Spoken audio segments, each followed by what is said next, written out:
In 1976, a young woman in Germany was found dead after enduring 67 exorcism rites.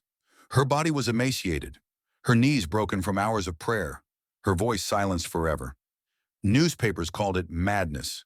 The church called it possession. But hidden beneath the headlines were darker truths, stories rarely told, secrets buried in silence. Medical records spoke of epilepsy and psychosis. Her family spoke of sin and salvation. Priests whispered of demons, even as doubt haunted them. And in a courtroom, the world was forced to ask, who was truly responsible for her death? Was Anneliese Michel possessed by forces beyond human comprehension? Or was she a victim of silence, stigma, and misplaced faith? Tonight, we uncover the hidden stories behind the exorcism of Anneliese Michel. The world came to know her name through whispers of demons and the horror of an exorcism. Anneliese Michel was simply a girl. Born in 1952 in the small Bavarian town of Leibelfing, Germany, she grew up in a landscape defined by faith, tradition, and silence. Her family was devoutly Catholic. Religion wasn't just a part of daily life. It was the structure, the rhythm, the air they breathed. Her mother, Anna, carried her own burden of guilt from the past, a strict devotion that would weigh heavily on the children she raised. For Anneliese, this meant endless hours of prayer, devotionals, and confessions, even as a child. But beyond the crucifixes that adorned the walls of her family's home, Anneliese's childhood was not without warmth. Those who knew her remembered her as quiet, gentle, and intelligent. She was a bright student with a soft smile, dedicated to her studies and eager to please her teachers. Her dream was to become a school teacher, to guide children in the same way she had once been guided. Yet beneath that brightness, shadows were beginning to stir. At the age of 16, Anneliese experienced her first seizure. It struck suddenly, a violent collapse that left her body trembling, her consciousness torn away. For her family, it was terrifying. For Anneliese, it was the beginning of a battle she would never escape. Doctors soon diagnosed her with temporal lobe epilepsy, a condition that not only triggered seizures, but could also cause hallucinations, voices, and distortions of reality. At first, there was relief. At least there was an explanation. At least there was treatment. But medicine was only part of the story. In her quiet Bavarian town, whispers of illness were rarely discussed in terms of biology. Instead, suffering was often linked to morality, to faith, to sin. When Anneliese fainted in school, or when she stared blankly into space during a seizure, people did not only see a medical condition, they saw something unsettling, something that did not fit within the tidy order of their devout community. Anneliese herself began to interpret her suffering through the lens of her faith. The prayers she had learned as a child became desperate pleas for protection. Her seizures, in her mind, were not just medical, they were spiritual attacks. And yet, she pushed forward. Despite fainting spells and long recoveries, she continued her studies. She attended Mass regularly, clinging to her devotion even more tightly. Those who met her during these years still described her as kind, polite, and diligent. But they also noticed a change. She became more withdrawn, quieter. There was a heaviness in her eyes, a weight pressing down that no teenager should have carried. The bright student remained, but beneath her diligence, something darker was brewing. By her late teens, Anneliese's fainting spells had worsened. She reported feeling an unseen presence pressing down on her chest at night, choking her, pinning her to the bed. Doctors called it sleep paralysis, a common symptom for those with neurological disorders. But to a devout Catholic teenager, lying alone in her room, gasping for breath, the experience was terrifying and unexplainable. And here, the divide between medicine and faith began to widen. Anneliese's doctors prescribed medication. Her priests offered prayers. Her family clung to rosaries. And Anneliese herself, caught between these worlds, began to wonder, was she sick or was she cursed? Her journals from this time reflect her torment. She wrote of feeling unworthy, of being condemned, of believing that her suffering might have meaning, that it might be part of God's plan. But as the seizures intensified and as the hallucinations grew more vivid, the question of medicine versus possession grew harder to ignore. Her body convulsed. Her mind faltered. Her faith, once a source of comfort, became a battleground. Anneliese Michel, the bright student with dreams of teaching, was slipping into a nightmare. And what began as a medical condition soon spiraled into something far darker. By the time Anneliese Michel entered her late teens, medicine had placed a name on her suffering: temporal lobe epilepsy, a condition known to cause seizures, hallucinations, and altered perceptions of reality. Her doctors explained it clinically, prescribing medication meant to stabilize her brain and soften the violent storm inside her head. The first drug was Dilantin, a powerful anti-seizure medication. Others would follow: pills that promised relief, pills that promised control, pills that promised a future without collapse. But medicine, as Annalisa would soon discover, does not always keep its promises. The seizures did not stop. They grew worse. She suffered convulsions that shook her to the floor, leaving her exhausted and humiliated. Her body grew frail, her skin pale. The side effects of the medication drained her, made her sluggish, left her feeling as though the cure was as punishing as the disease. And there was something else: the visions, the hallucinations, the whispers in the dark. Doctors called them symptoms, neurological misfires, tricks of a damaged brain. But to Annalise, they felt real. At night, she swore she saw dark figures surrounding her bed, whispering threats, mocking her prayers. She spoke of smelling something foul: sulfur, rot, the stench of decay. When no one else in the room could detect anything at all, her family grew frightened. They had turned to doctors, and the doctors had turned to science. But the science did not bring relief. Each appointment ended with another prescription. Each prescription ended with more weakness, more despair. And so, medicine began to fail her. In her small Bavarian community, the stigma of illness carried a heavy weight. Epilepsy was not spoken of openly. Psychosis was whispered about in hushed tones. For a deeply Catholic family, illness was not only a medical burden, it was a spiritual one. People began to look at Annalisa differently, some with pity, some with suspicion, many with silence. The young woman who had once been a bright student, full of promise, was slowly disappearing under the shadow of her illness. Doctors attempted to adapt her treatment. They shifted her from one medication to another. They adjusted dosages. They tried new therapies. Nothing worked. In fact, her condition seemed to defy explanation. Instead of improving, it worsened. She began hearing voices that taunted her, voices that told her she was damned, that she would burn in hell. She reported visions of demonic faces appearing before her eyes. At Mass, she said she was unable to look upon the crucifix, unable to enter the church without feeling unbearable pain. The medical explanation was clear. Temporal lobe epilepsy often causes religious hallucinations, feelings of persecution, and extreme guilt. But for a devout Catholic teenager, already burdened by the weight of her faith, these episodes felt far too real to be dismissed as chemistry in the brain. And here is where the hidden story begins to unfold. The very symptoms that could have been explained by science, seizures, hallucinations, auditory delusions, were interpreted by her family, her community, and eventually by herself as something far darker. Not an illness, but a possession. This is the tragedy of Anneliese Michel. Where medicine saw patterns of the brain, her family saw the hand of the devil. Where doctors prescribed medication, priests began to prepare prayers. But why? Why did faith come to overshadow science? Part of the answer lies in the frustration, the hopelessness, the exhaustion of watching a loved one suffer with no sign of healing. Each failed treatment pushed her family closer to desperation. And desperation, in a deeply Catholic household, often meant turning away from science and toward the church. The other part of the answer lies in Annalise herself. She began to believe that medicine could not save her, that her suffering was not random, not meaningless, that it had purpose, that she was chosen to endure it. In her journal, she described feeling abandoned by God. She begged for relief. She confessed to being tormented by evil forces.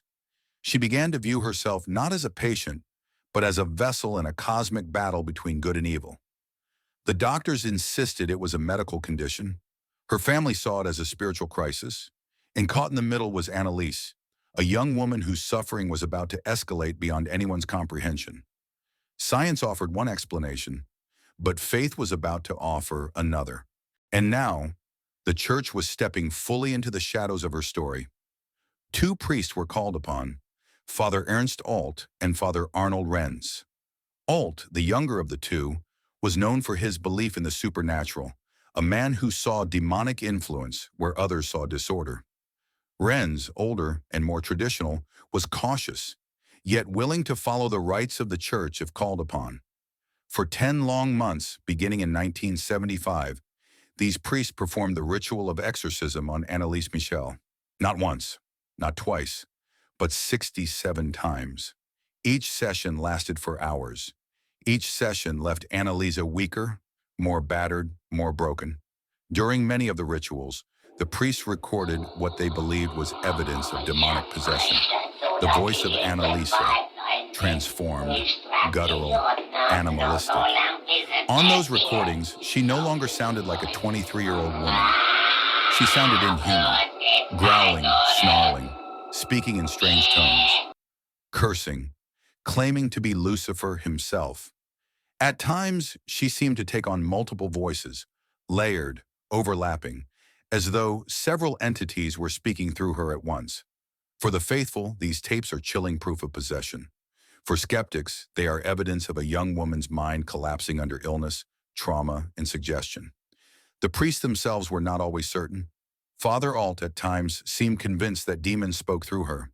He reported that her aversion to holy objects, her inability to enter a church, her violent reactions to prayers were clear signs of possession.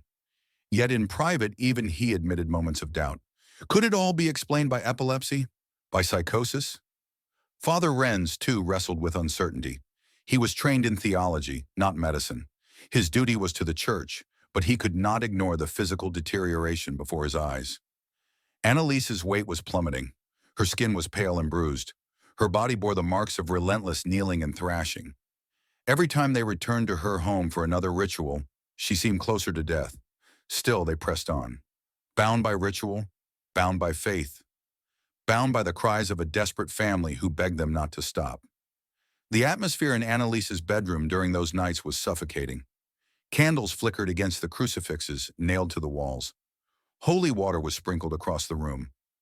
The priest recited Latin prayers in low, commanding tones, and in response came the guttural voice of Anneliese, shrieking, mocking, threatening, as though something inside her was fighting back against every word. On the tapes, she speaks of damnation. She claims to be Judas, Cain, Nero, voices of history's damned, speaking through her. She screams for hours, her voice shredded by rage. Then just as suddenly she collapses into silence, her body limp, as though the life had been drained from her. And yet, even as they continued the rites, both priests confided unease. Their training had told them to discern between possession and mental illness. And deep inside, they questioned whether they had crossed that line, whether what they were battling was truly demonic or tragically human. But once the exorcisms began, they could not turn back. The family demanded it. The community whispered of miracles. The church watched from a cautious distance. And with each passing session, Anneliese grew weaker. Her body, already frail, began to waste away. She refused food, believing she was unworthy to eat. She dropped to her knees until the bones fractured. Her face became sunken, her voice hoarse, her skin bruised. The priests believed they were saving her soul, but her body was dying before their eyes. In those final months, the line between faith and cruelty blurred into something indistinguishable. The tapes captured not only Anneliese's agony, but the voices of priests who, perhaps against their own doubts, pressed on. And in the end, even the priests began to fear. They had gone too far. In order to understand the tragedy of Anneliese Michel, one must step back. Step away from the bedroom where the exorcisms took place. Step away from the flickering candles, the tape recorders, the priest's prayers, and step into the cultural world of Germany in the 1970s. In small towns like Klingenberg, mental illness was not spoken of openly. To admit that a family member struggled with schizophrenia, epilepsy, or depression was to risk being marked.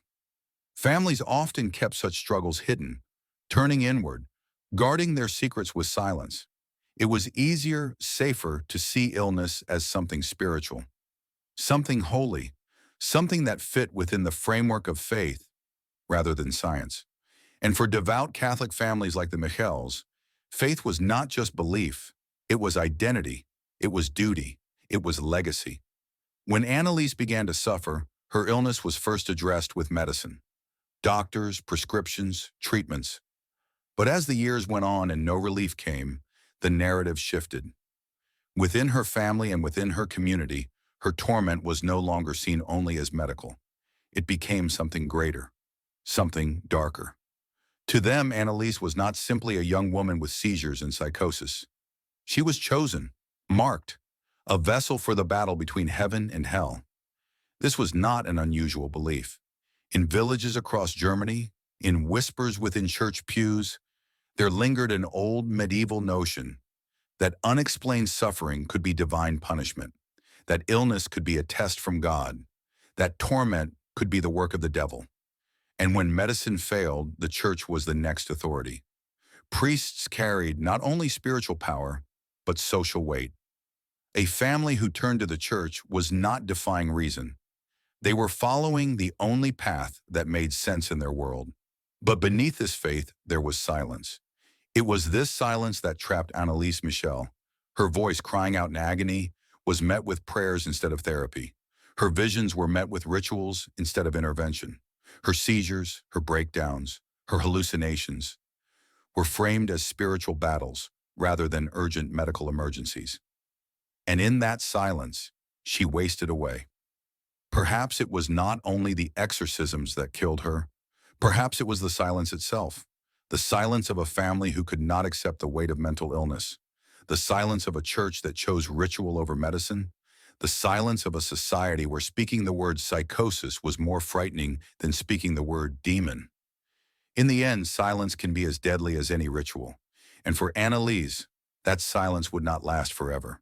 Because soon, the quiet, private suffering of one young woman would erupt into something else entirely. And that silence would be shattered in the most public way possible. On the morning of July 1st, 1976, Anneliese Michel's body was found lying on the floor of her family's home. She was only 23 years old.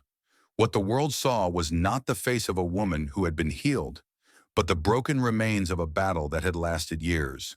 She was emaciated, weighing barely 68 pounds. Her knees bore bruises from countless hours of forced genuflections, ritual bows performed during the exorcisms. Her body was exhausted, dehydrated, scarred by months of torment. She had starved to death. The photographs from that day, rarely shown but seared into the memories of investigators, revealed the cost of those 67 exorcism sessions.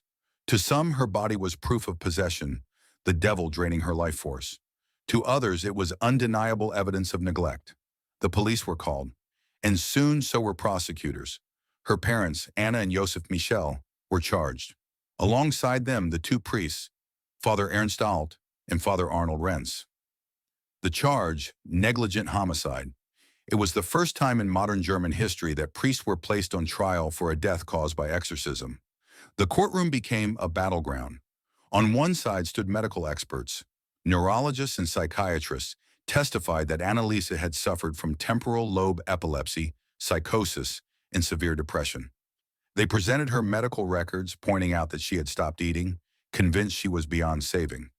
They explained that her hallucinations, visions of devils, voices condemning her to hell, fit clinical definitions of mental illness.